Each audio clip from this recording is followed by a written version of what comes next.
Welcome to మహాప్రభ. నేను నక్కరాజు. ఈరోజు ఒక స్పెషల్ టాపిక్ పైన ఒక వీడియో చేయడం జరుగుతుంది.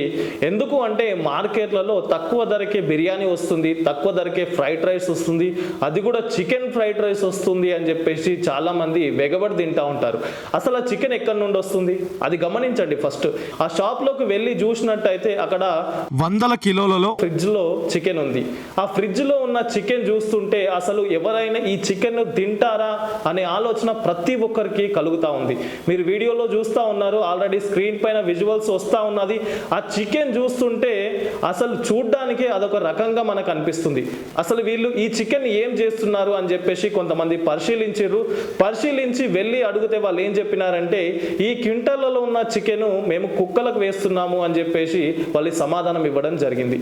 అసలు ఇన్ని క్వింటాలలో చికెన్ కుక్కలకు వేస్తారా? మీరు గమనించండి అసలు ఏం జరుగుతుంది అనే దాని గురించి ఇప్పుడు మనం తెలుసుకుందాం. చికెన్ మార్కెట్లో బోర్డు పైన ఒకటి క్లియర్గా రాసుంది, we undertake all types of parties and functions అని చెప్పేసి బోర్డు పైన రాసుంది. సో ఎవరైతే తక్కువ ధరకే హోల్సేల్ ధరలకే మనకు చికెన్ వస్తుంది అని చెప్పేసి చాలామంది వెళ్ళి పర్చేస్ చేస్తూ ఉంటారు. సో వాళ్ళకి ఏం అర్థం కాదు ఆ టైంలో. ఎందుకు అంటే వాళ్ళు ఫ్రెష్ చికెన్లో ఈ కుళ్ళిపోయిన చికెన్ మిక్స్ చేసి పార్టీలకు ఇస్తూ ఉంటారు, రెస్టారెంట్లకు ఇస్తూ ఉంటారు, అండ్ ఫాస్ట్ ఫుడ్ సెంటర్లకు ఇస్తూ ఉంటారు. మీరు ఒకటి గమనించండి, మనకు ఎక్కడైతే తక్కువ ధరకు వస్తుందో అక్కడ వెళ్ళి వెగబడి తినకండి. క్వాలిటీ ఎంత ఉంది అని పరిశీలించండి. ఎందుకు అంటే వాడు తక్కువ ధర పెట్టిండు అంటే దాంట్లో ఏదో లోపం ఉందని అర్థం. అది గమనించాల్సిన కనీస బాధ్యత మీకు ఉండాలి. ఎక్కడ తక్కువ ధరకు దొరికితే అక్కడ వెగబడి తినకండి, క్వాలిటీని పరిశీలించండి. ఎందుకు అంటే ఈ మధ్య మార్కెట్లోకి వస్తుంది చాలా వినబడుతున్న న్యూస్ ఏంటంటే చికెన్ తింటే కొత్త కొత్త వ్యాధులు వస్తున్నాయి అని చెప్పేసి అంటూ ఉన్నారు. అసలు ఈ వ్యాధులు రావడానికి గల కారణాలు ఏంటంటే ఇలాంటివి మాత్రమే అని చెప్పొచ్చు. ఎందుకు అంటే 3 నుండి 4 రోజులు ఫ్రీజర్లో ఉంచి కుళ్ళిపోయిన తర్వాత ఆ చికెన్ని సేల్ చేస్తూ ఉంటే వ్యాధులు రాకుండా ఏమొస్తాయి?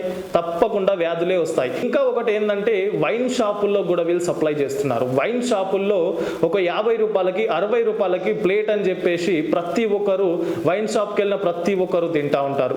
ఎంత క్వాంటిటీ ఉంది అని ఆలోచించకండి, ఎంత క్వాలిటీగా ఉంది అని చెప్పేసి పరిశీలించండి. ఎందుకు అంటే మీ ఆరోగ్యం మీ చేతుల్లోనే ఉంటుంది. ఇలాంటి ఖరాబ్ అయిన ఫుడ్ తింటే మీ ఆరోగ్యం మీరు మాత్రమే ఖరాబ్ చేసుకుంటారు.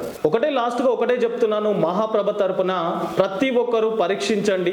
ఎవరైనా హోల్సేల్లో తక్కువ ధరకు ఇస్తున్నారు అంటే వెగబడి తీసుకోకండి. ఆ క్వాలిటీ ఎంత ఉందో పరిశీలించి మీరు పర్చేజ్ చేయాల్సిన అవసరం ఉంది. సో ఇలాంటి వీడియోతో మరొక వీడియోలో మళ్ళీ కలుద్దాం. అప్పటి వరకు సైనింగ్ ఆఫ్.